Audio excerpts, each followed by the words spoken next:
Hola, ¿se puede hacer política siendo una persona de principios? Hace muchos años vi un magnífico dibujo de Quino, el gran dibujante argentino, el autor de Mafalda. Pero no era de Mafalda, era de esos dibujos grandes que publicaba Quino en revistas. Y era una serie de viñetas, ¿no? Se trataba de un acto de un partido político. Estaba hablando un orador, seguramente un dirigente de ese partido, y es un hombre mayor. En el auditorio, es una sala que está semi vacía. Todas son personas mayores. Y el dirigente político dice: nuestro partido es un partido de principios. Nosotros jamás hemos renunciado a ningún principio. Jamás hemos negociado, jamás hemos arriado nuestras banderas, no hemos entrado en componendas, ni acuerdos, ni en pactos con otras fuerzas políticas que hubieran comportado la renuncia a nuestros principios, y sigue en esa línea en varias viñetas, ¿no?, diciendo eso.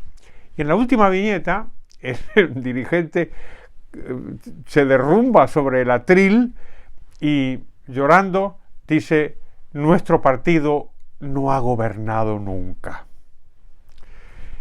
Y yo he pensado sobre eso porque a menudo se nos dice que esa actitud, la actitud de los principios, es una actitud incorrecta, y que lo que hay que hacer es ajustar los principios. Esto no es algo que prediquen, digamos, los cínicos enemigos de la libertad, ¿no? Una figura tan liberal y tan apreciada por mí, como usted sabe bien, señora, que es Adam Smith, habla de esto mismo. Y dice que a la hora de pensar en las reformas que hay que hacer, dice: el buen político, el buen estadista, tiene que seguir la sabiduría de Solón. El famoso sabio griego decía que no hay que aplicar la mejor política posible, sino la mejor política que el pueblo sea capaz de aceptar, o de entender, o de tolerar. Pero claro, si esto es así, en el fondo alguna traición se está haciendo a los principios, ¿no? Entonces, ¿esto cómo se resuelve? Pues es un tema bien difícil, bien complicado, sobre todo porque complicado para los liberales, porque los intervencionistas siempre tienen la ventaja de que están haciendo cosas, ¿no? Lo estamos viendo ahora en la crisis del coronavirus, como en todas las crisis. Los políticos sacan pecho diciendo: bueno, aquí estamos haciendo cosas, lo peor es no hacer nada. Esto es una vieja norma de la política. De hecho, cuando empiezan el intervencionismo a gran escala, que es en el New Deal en Estados Unidos, una de las cosas que decían los gobernantes, los políticos, los de Roosevelt, es que al menos estaban haciendo algo, porque lo peor era no hacer nada, ¿no? Esto tiene sus peligros, ¿no? Porque evidentemente no es lo peor no hacer nada, lo peor es hacer las cosas mal. Y en el caso de los principios parecería que es algo parecido, afectado también por una cosa muy importante en los políticos, también en algunos economistas como Keynes, que es el desprecio al largo plazo, ¿no? El desprecio al largo plazo pues ha hecho mucho daño a la hora de buscar políticas razonables.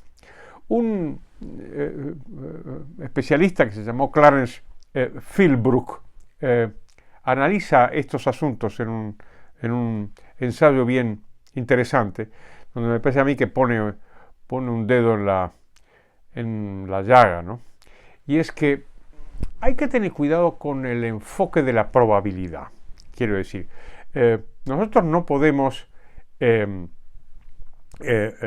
apoyar una política mala porque resulta que la política buena es improbable. Por ese argumento solo no, porque en el fondo estaríamos haciendo algo muy parecido a mentir. Y la mentira es inmoral. Si no podemos defender lo malo porque lo bueno es improbable. Este argumento no, me parece a mí que no vale en absoluto. Podríamos defender lo malo suponiendo que, y esto es un enorme supuesto, suponiendo que la opción mala nos podría acercar a la opción buena. Todo esto con muchísimo cuidado. Pero desde luego, defender lo malo simplemente porque la gente lo va a aceptar mejor que lo bueno, esto es inaceptable, ¿no? El fin no justifica los medios. La probabilidad de éxito de las políticas no importa sino su valor. Y aunque haya una jerarquía de valores, el argumento de decir vamos a promover una política que no es la mejor, la única posibilidad de defender esto moralmente, es decir, que esa política que no es la mejor nos conducirá eventualmente a una política mejor. Pero el asunto es bien complicado, ¿no? No pretendo ser un purista aquí, ¿eh? No. Entiendo la viñeta de Quino. Hace poco leí una frase de Theodor Dalrymple, es un médico inglés maravilloso y buen amigo mío, que se llama Daniels y que escribe bajo este seudónimo. Y tiene la siguiente frase, que me impactó muchísimo. Dice Theodor Dalrymple: un hombre que no tiene principios es un canalla, pero un hombre que solo tiene principios es un fanático.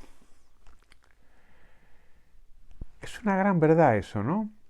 Y es una gran verdad para la vida en general y por supuesto es una gran verdad para este asunto que le planteo hoy, señora, ¿no? Este asunto de gobernar con principios.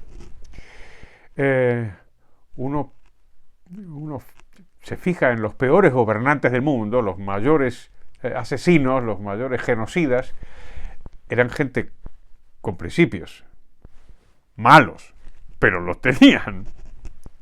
Y sí que podemos decir que tenían solo principios, y por lo tanto eran unos fanáticos y causaron un daño inconmensurable a los pueblos. Entonces, ¿estamos de acuerdo? Espero que lo esté usted, que hay que tener principios, pero hay que tener algo más que principios y no solo principios. En ese algo más es donde me parece a mí que está la clave. Y en esa regla que le decía, donde no vamos a aplicar el único criterio de defender aquello que es simplemente más posible o más aceptable por la población, sino solo hacerlo en la medida en que nos acerque a la política que es mejor, ¿no? El realismo tiene muchas consignas. Hay una clásica que dice lo mejor es enemigo de lo bueno. Pero fíjese, estamos hablando de mejor y de bueno. Es decir, si elegimos lo bueno que no es lo mejor, es para apuntar a lo mejor. Elegir lo malo nunca nos va a conducir a lo bueno y desde luego tampoco a lo mejor. Pues muchas gracias y hasta pronto.